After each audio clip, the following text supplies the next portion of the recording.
This is Wabi-sabi Podcast, and I am Adam Yasmin. Hope all listeners are continuing to stay safe, stay vigilant, increase resilience, work on curating their digital experiences, as well as play with the boundaries they have with their devices. Obviously, if you've been listening to the show recently in the past few months, I definitely take a significant portion of every intro to speak to this, especially that I have recently become a certified digital wellness expert and have begun coaching people, as well as families and distributed teams, on how to reach the optimum state of mental and physical health in relation to our device usage. There is no one-size-fits-all solution. It is a unique web of strategies to tackle how you experience digital overwhelm. So please reach out if you need support, if you want some tips, if you'd like to experience a coaching series or even just a one-off session. I really look forward to speaking with and helping people.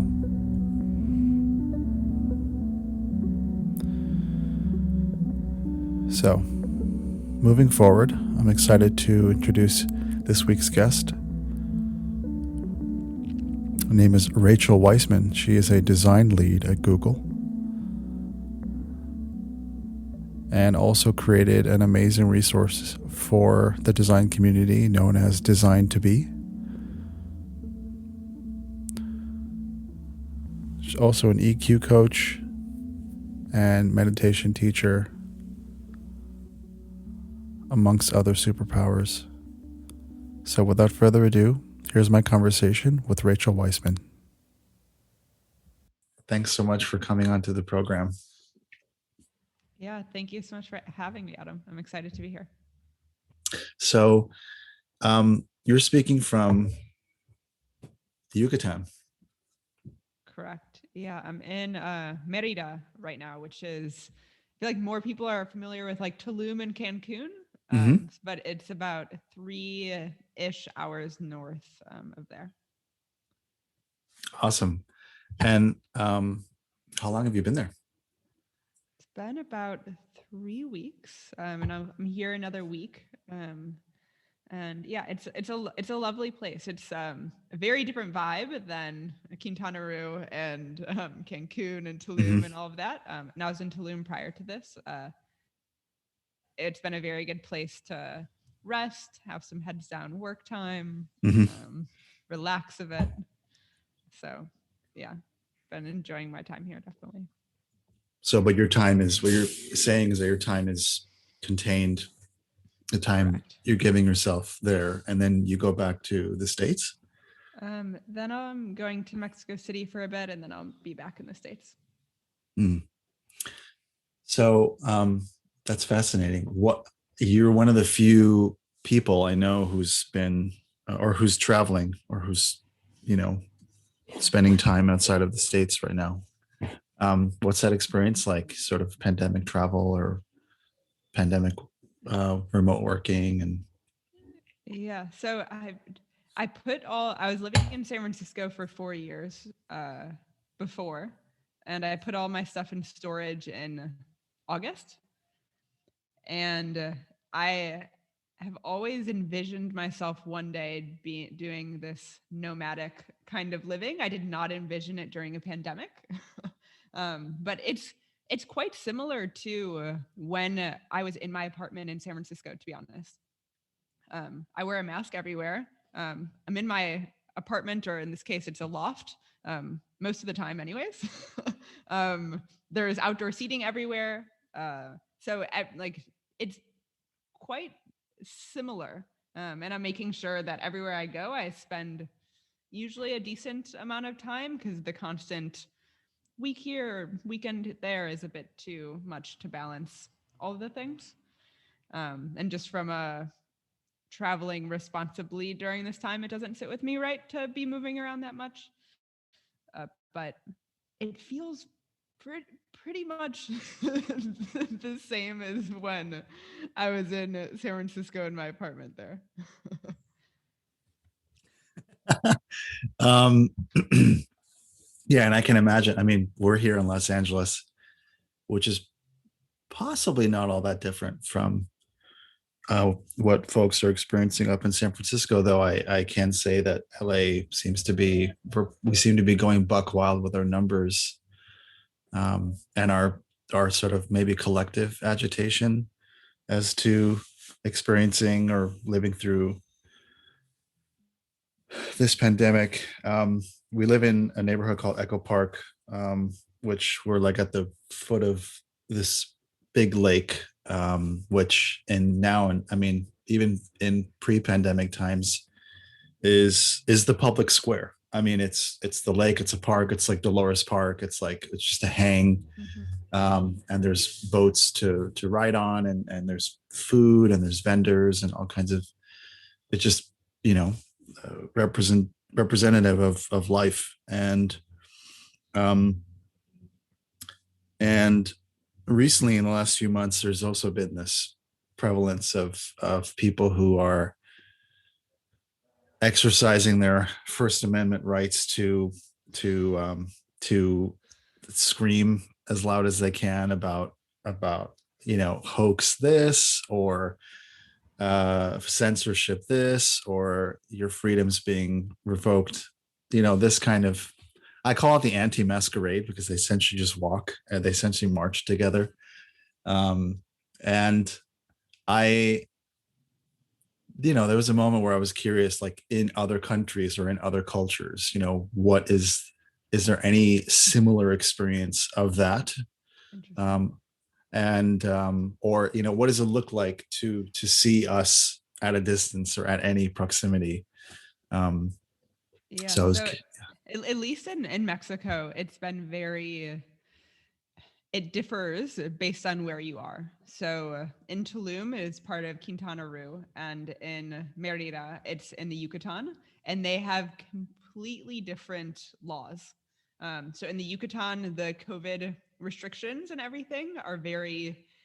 It felt a lot more like I was back in. It feels a lot more like I'm back in San Francisco, where you walk out of your apartment and you are wearing a mask. And everyone around you, from the moment to maybe you sit in your outdoor dining, then you can take it off. Where Tulum, I wore a mask everywhere. um, was it really enforced? Not as much, but it felt compared to my family is all from Chicago, and compared to even when I was home over the fall for a bit, it feels just given that everything's outside and you can keep the distance even upon being outside, um, it it just feels a bit better. But in terms of no matter where you go, everyone's having their own opinion with how to approach their values and their relationship to what we're all experiencing. And that's definitely weaved its way through. I'd say I was confronted with that a bit more in Tulum, since the laws are a bit different between Merida and Tulum. But yeah, it's been interesting, definitely, to have more of a bird's eye view and not be as in it with everything in the U.S. But I'm still on social media and I still talk to everyone at home, and I was isolated in my apartment in SF, so it honestly feels like I'm still in it, to be honest. So yeah. Well, no, I appreciate you sharing that real-time perspective, even at, by some measure. I mean, Mexico and just for culturally speaking, that there are some marked differences between here and there, and yet this is such a global issue this pandemic, that there's going to be a lot of similarities even between different jurisdictions. Whereas you say in Tulum, it's only a few hours away. It's in the same part of the country, but Mm-hmm. the rules are going to be different, just like, perhaps LA versus Vegas or LA versus another Completely. state. Yeah. I feel like it's the same, Mm, like many places you go, the yeah. macro and micro differences. Um, so,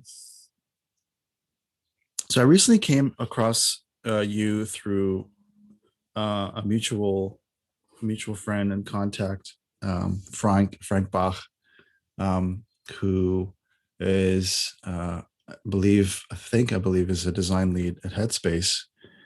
Um, and I noticed that you set up these events as designed to be, and I was really immediately struck by uh, the mission statement behind Design to Be, and just the fact that even though we're doing virtual events now in a pandemic, that you're able to create a container for uh, the transmission of information and experience. And within this theme of, as I understand, and correct me if I'm wrong, it's the ability to promote emotional intelligence and emotional self-awareness within the design and tech community at large. And I wonder if you can expand more on that. Yeah, definitely. So yeah, I'm happy that our paths aligned. And yeah, so for a little bit of background of Design to Be, so I'm a designer, and that's my like formal training, which I've dove in very deep on, specifically in UX. But I have a background in graphic and more visual design. And the other part of me, which has been much more increasingly I've been investing in, is the part of myself who's also a meditation and yoga teacher and emotional intelligence coach. And I had this idea for the past couple years of creating a meditation class, but specifically for designers. And I didn't know what it was going to be or how it was going to transform or what, but it was this idea that kept percolating. And then we entered the pandemic, and it was like March 2020, April 2020, like a lot of like tie-dye tracksuits, all of that.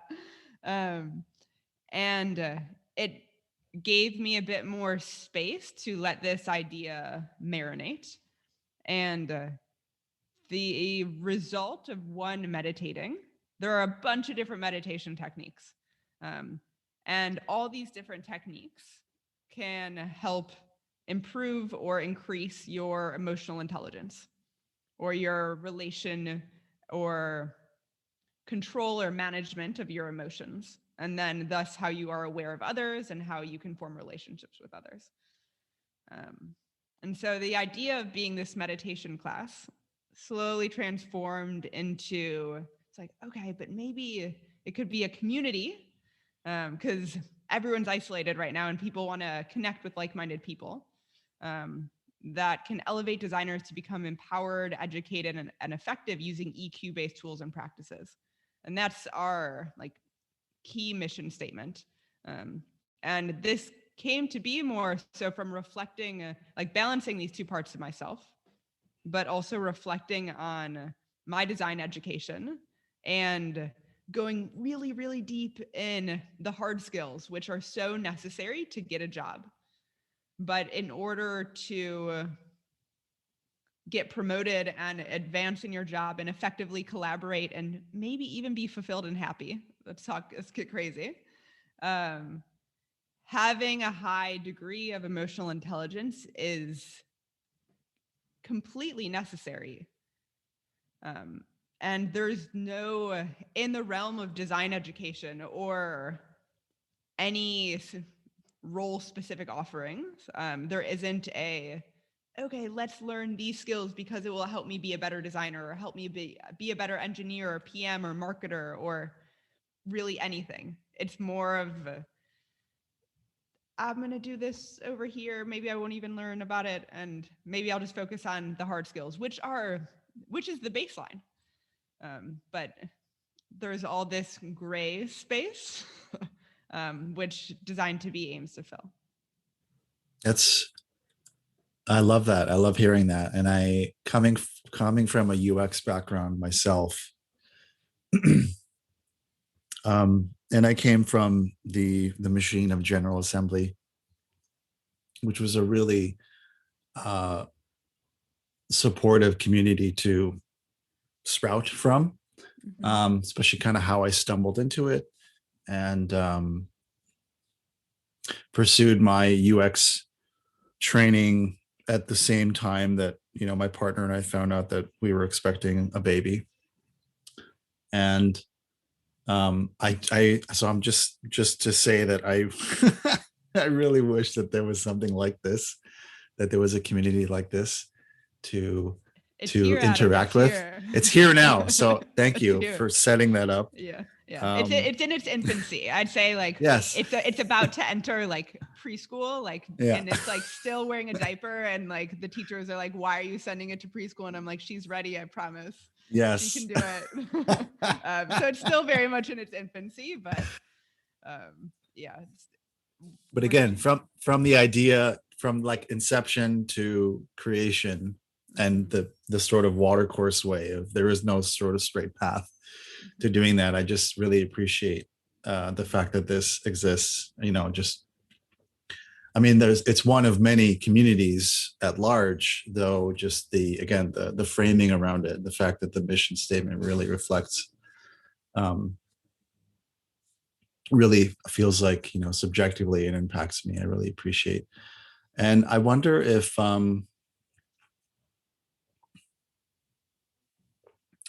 you can speak to, here we go. So hard skills versus soft skills. I feel like in my reflecting on my own time at General Assembly that there was an emphasis on soft skills, but more like accenting how each of us in our cohort came from different backgrounds. Some from a statistical background, or MBA background, or a visual art background, or from a clinical sort of therapeutic background.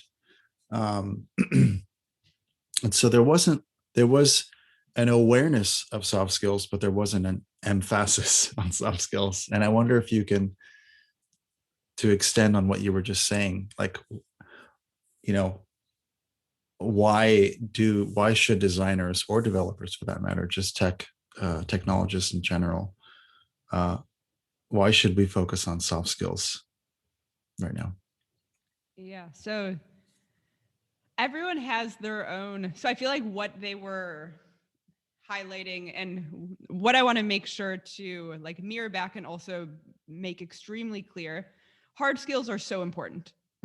And if you don't have the hard skills, like for example, me being an interaction designer, UX designer, if I don't know how to create user flows and user journeys and prototypes and all of that, I wouldn't be able to do my job.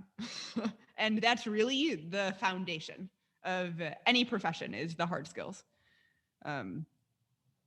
Then there becomes all these different gray zones where I feel like what you alluded to a little bit was storytelling. So being aware of, okay, so before this, I was, for example, many UXers come from an architecture background. And there is an awareness of, this was my background and this is why this is my path to being where I am.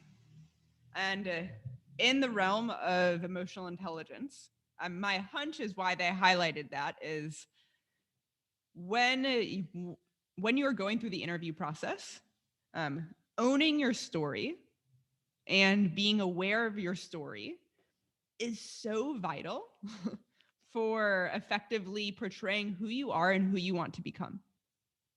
And at the core of that is self-awareness. So having a reflection practice and a like projection practice. but also a core skill, at least of, we'll be specific about designers and specifically UX, is storytelling, which the like parent of that is communication. And much of what, interrupting myself. So, and I'm guilty of this too. A lot of times when anyone envisions a job, you envision yourself and you're doing this amazing job and you're like, I'm there. And what a lot of people don't envision, and I'm guilty of this as well, you don't envision all the people that you're working with. And even if you're working one-on-one with clients, you're still working with other people.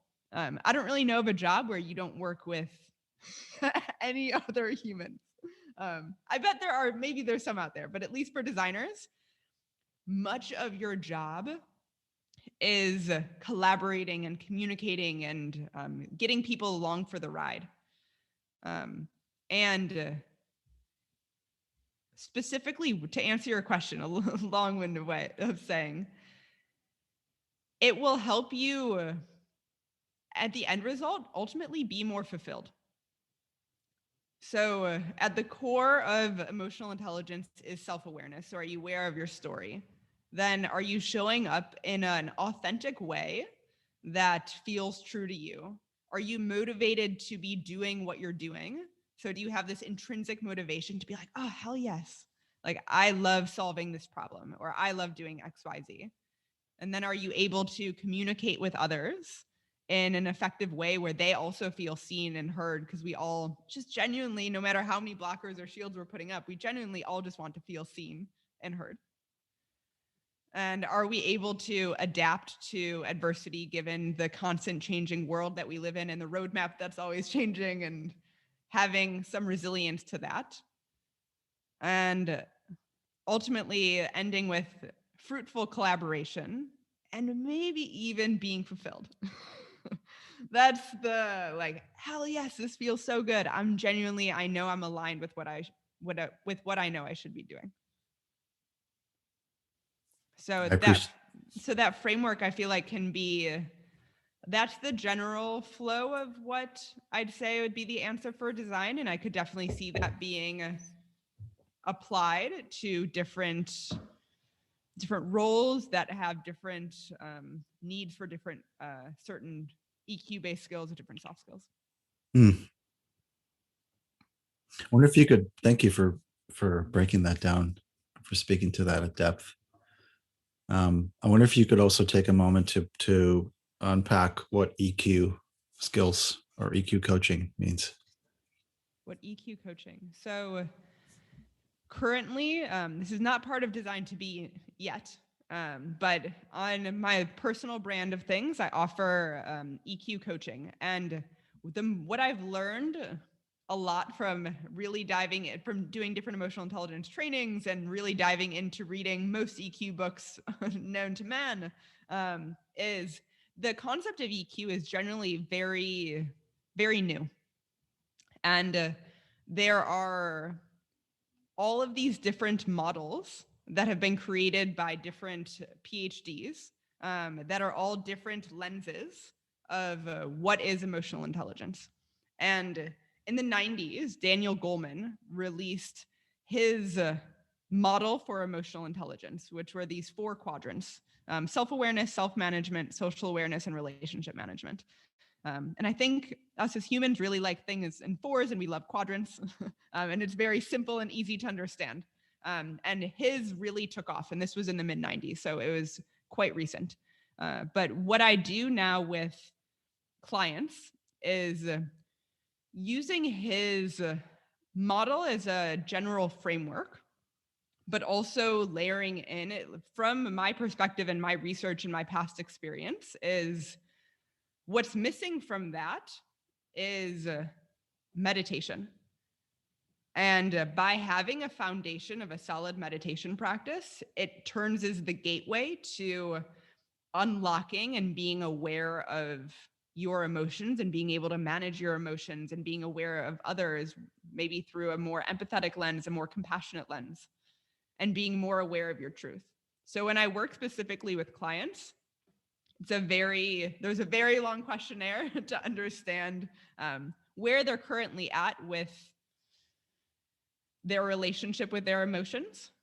And based on their goals, it's a very fluid program to adapt based on what I see their opportunity areas and where they could really dial in. But at its core, it starts with a daily meditation practice, which ultimately creates this foundation of self-awareness, which can then lead to the other building blocks.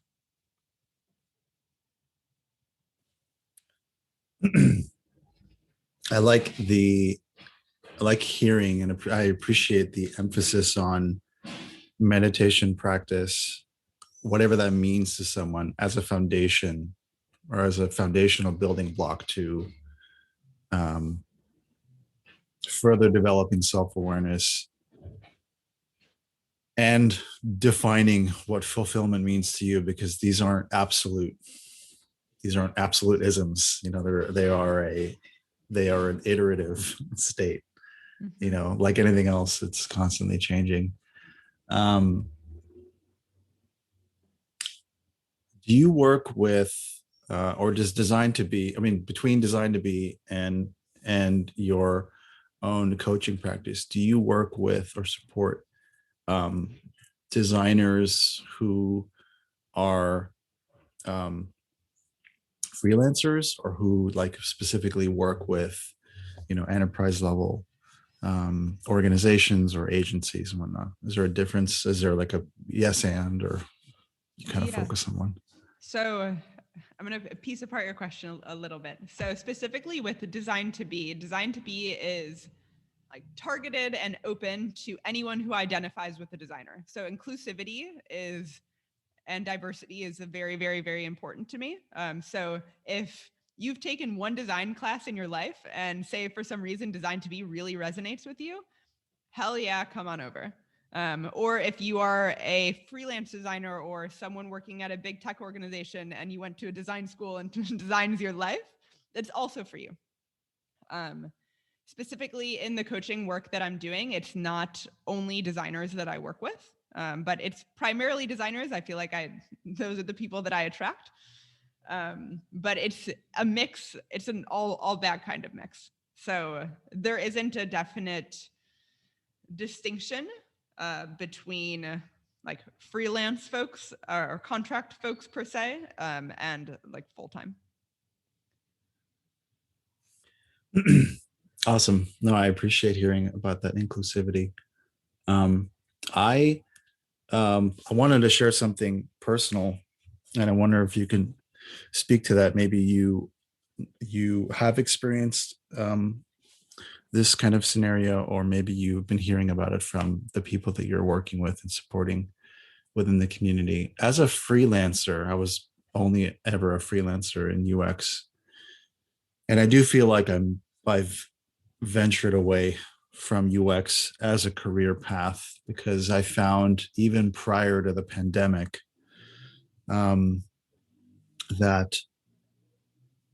to be part of a community like General Assembly that outputs designer or junior designers at scale, and then in hopes that the marketplace would respond in kind to offering experience to junior designers who have hard skills but need experience. And so what I saw happening over time was that agencies and startups, and even, well, I'd say mostly agencies and startups, who were not knowing whether they needed a talent or not, they found themselves in a position where oh, we can reduce our overhead by not retaining people full time with benefits, but having a revolving door of talent to shoehorn into any stage of a project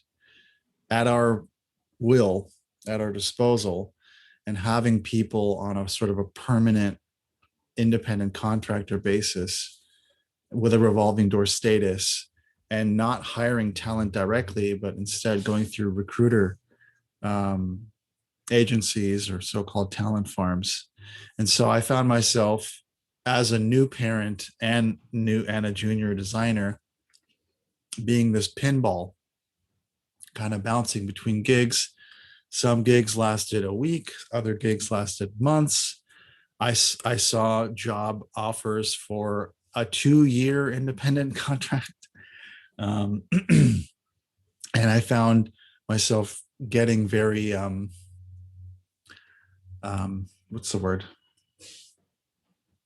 I don't really have a word right now, but but the point being that I found myself in a scenario where I don't where unless I'm going to be pursuing a coveted role with an enterprise level organization, let's say Google or Facebook or Snapchat or something like that, there is no stability for freelance designers because I found myself in competition with local talent that had a slower overhead. I was a rarer breed, being a parent with a different overhead versus someone else who came into the same position who maybe is still living with their parents or has a lower overhead, and so they can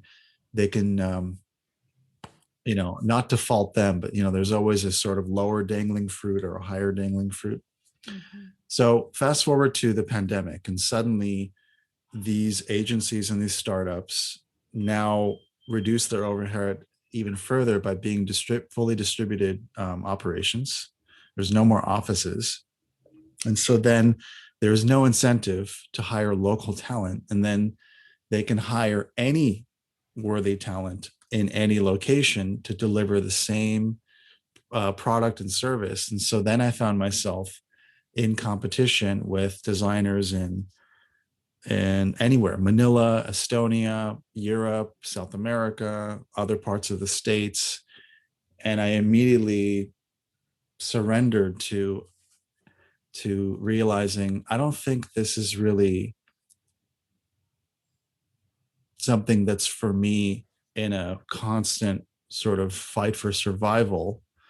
I wonder if you can speak to that either from personal experience or maybe from people you may know who have had similar stories or similar experiences, or what you think about, how designers are, um, I don't want to say standing out from one another, but what is the competition like within this now global marketplace of designers, since there really is no more like local marketplace?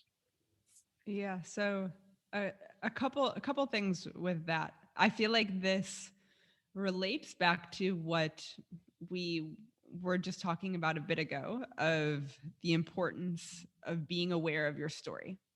And I've been working with this volunteer program called UX Coffee Hours since like April.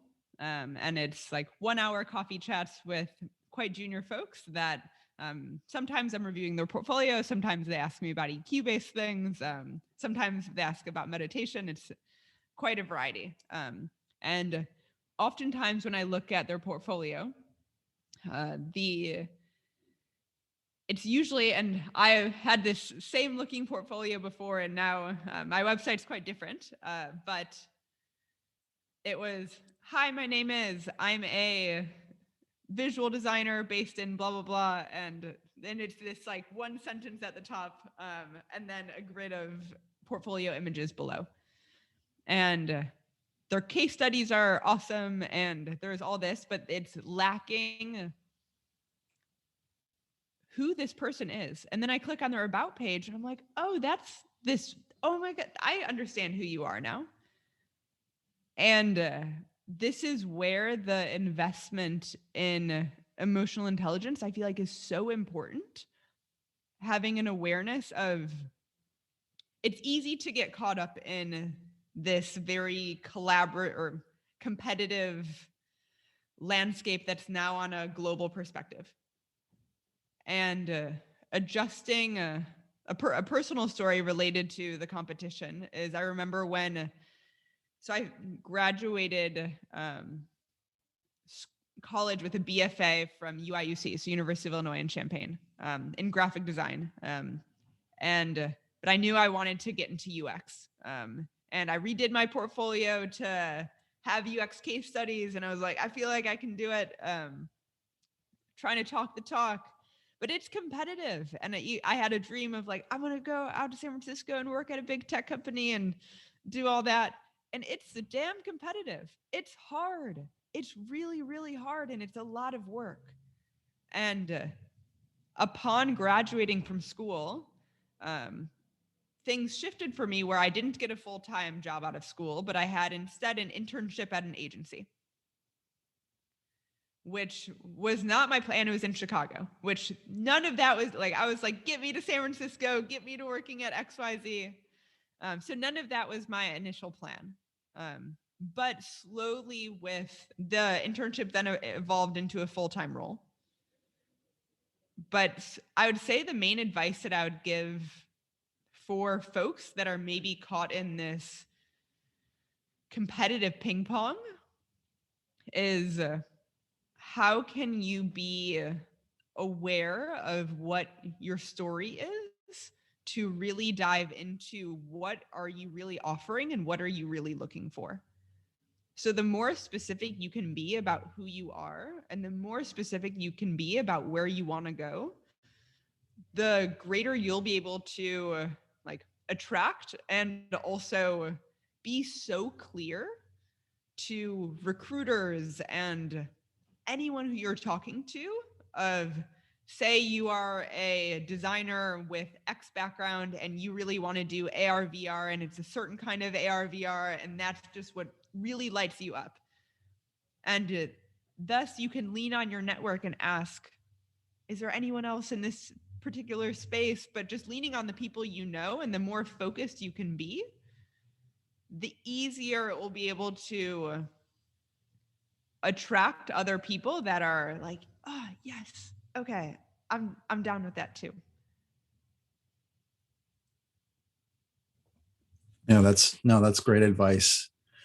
And it also speaks to, you know, older versions of me, or versions now that are behind me, that I can still glean that advice. You know, I can still glean on that advice, even as I move forward. And I don't at any moment, you know, regret or resent any of my UX experiences as I pivot into this now kind of new territory of digital habits coaching and really just digital wellness at large, because I found a way to be a support person for all kinds of people, especially designers. And that was also what attracted me to speaking to you and connecting with you, because I really wanted to find a way to immediately give back to the community that I just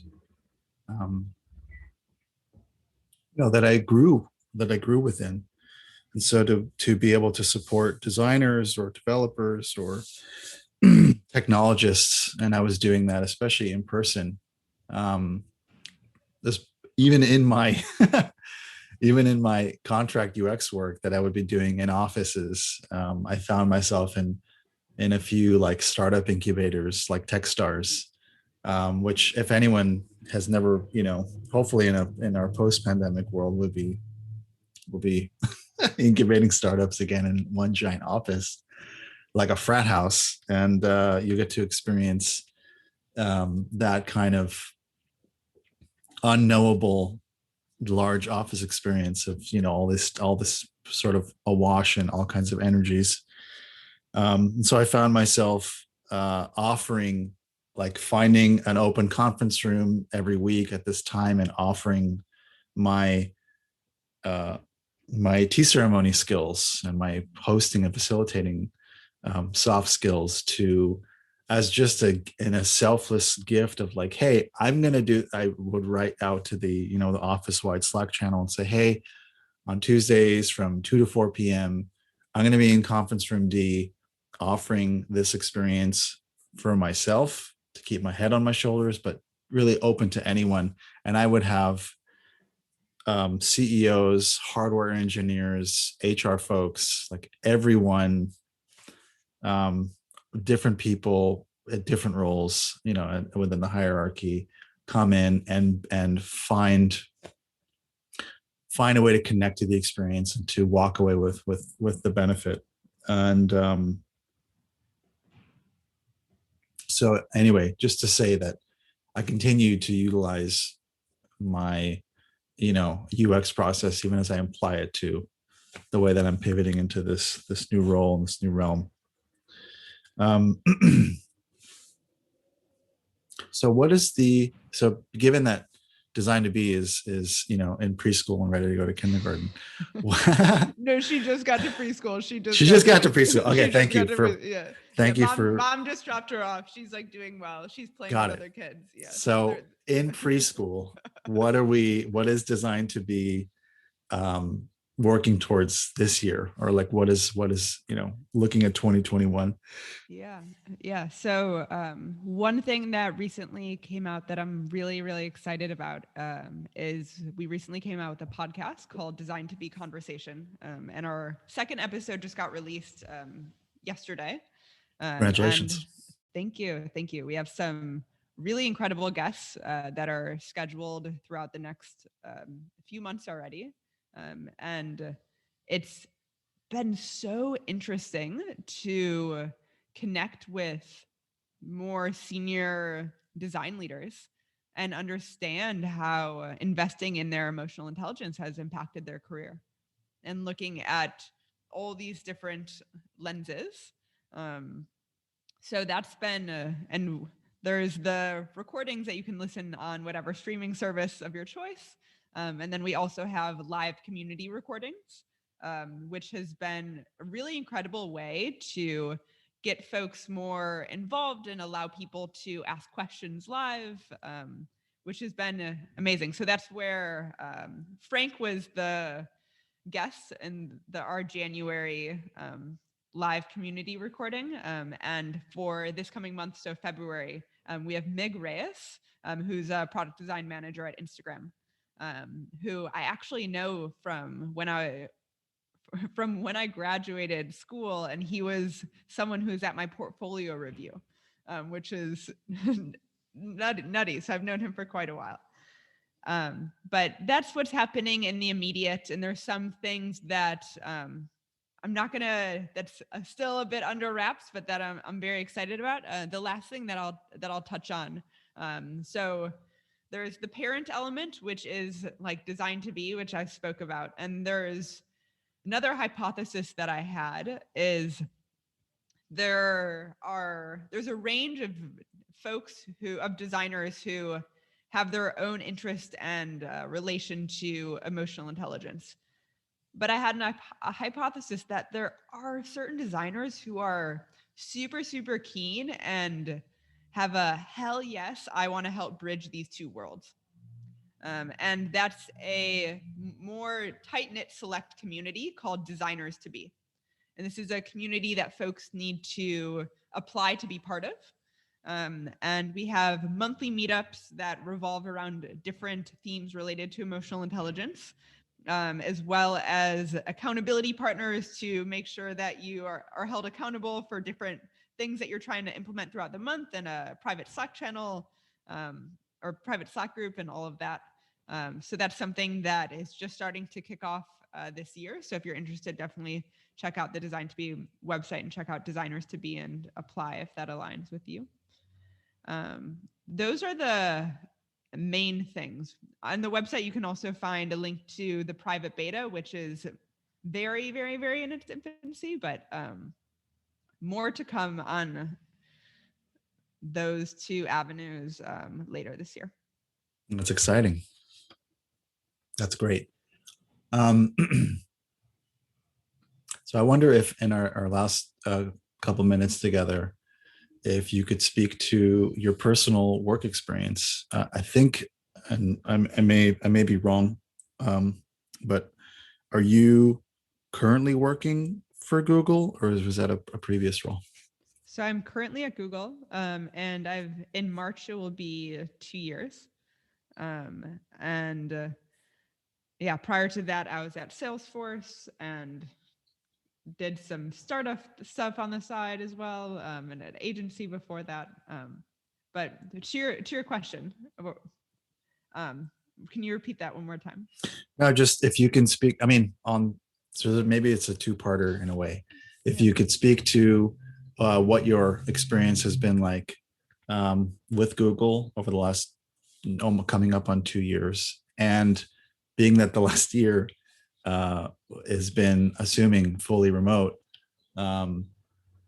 because of the pandemic, I wonder if you could also touch on any notion of how you personally steer digital overwhelm, um, or what that possibly means to you. Because I'm curious, what remote work, especially at an enterprise level organization, is like right now, awash in the pandemic, as well as just having so much of our personal lives also, be in video chats and social media and all, et cetera, et cetera. Yeah. So I'm very grateful to have experienced working at Google, and I feel like it's been a extremely unique time to do so during a pandemic. And there's been a huge emphasis on well-being during this time, since it's so easy, since we we walk from our bedroom to our laptop and then we're still at home the entire time, so it's easy to just be in front of a screen nonstop.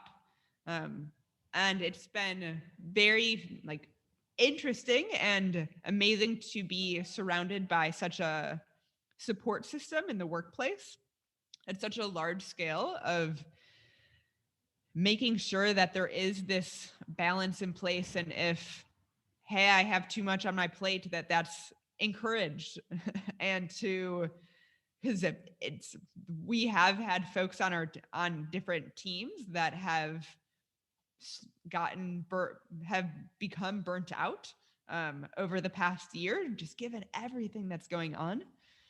So it has been incredible to be part of that. And with the second part,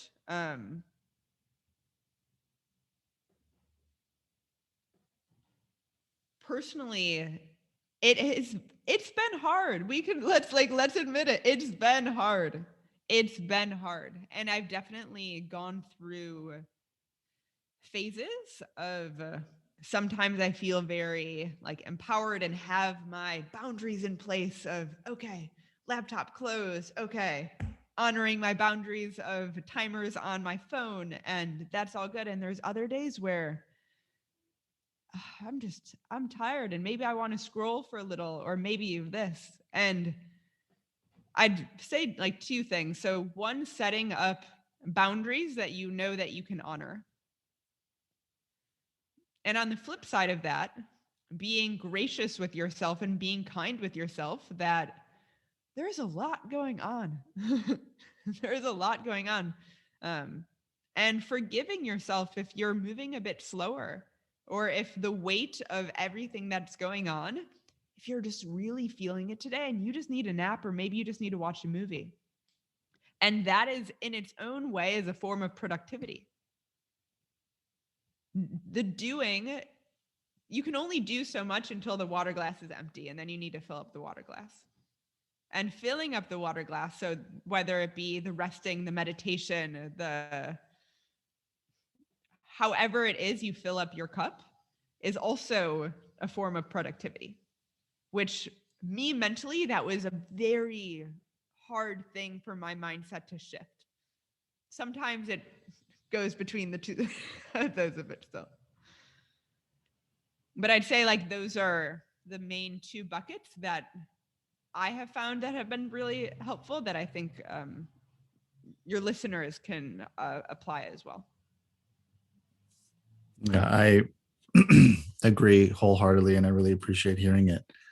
Because that's something that I in working with clients and speaking, and having recently the opportunity to speak on a platform like Clubhouse, which is I have found so far to be this really receptive um, community at large, whether they're designers or not, just people who are receptive to hear uh, ideas, to share, and to also receive and absorb ideas and strategies.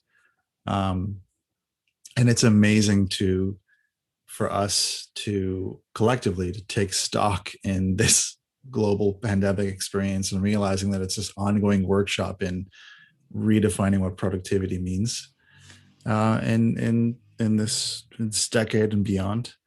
So I really, really appreciate that. Um, yeah, I think just in these last few minutes, I feel like I was holding on to two other, like, oh, I'd like to ask that. And then I kind of just slipped my mind. And so I'm just gonna, maybe it's just a good segue into an outro and just to appreciate the work that you're doing. Say that out loud. Thank you for setting up Design to Be and Designers to Be as well. And I'm really looking forward to experiencing firsthand um, the programming, the opportunities to listen, to learn, and to share. Um,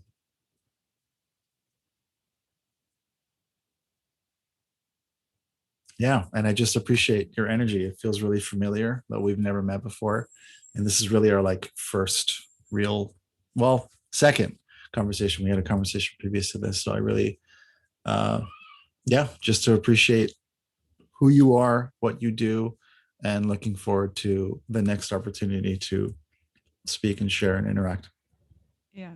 And thank you so much, Adam, for inviting me on the show and holding this space and this container. It's been a delight to connect and share the Design to Be story and a bit more about my personal journey. So thank you.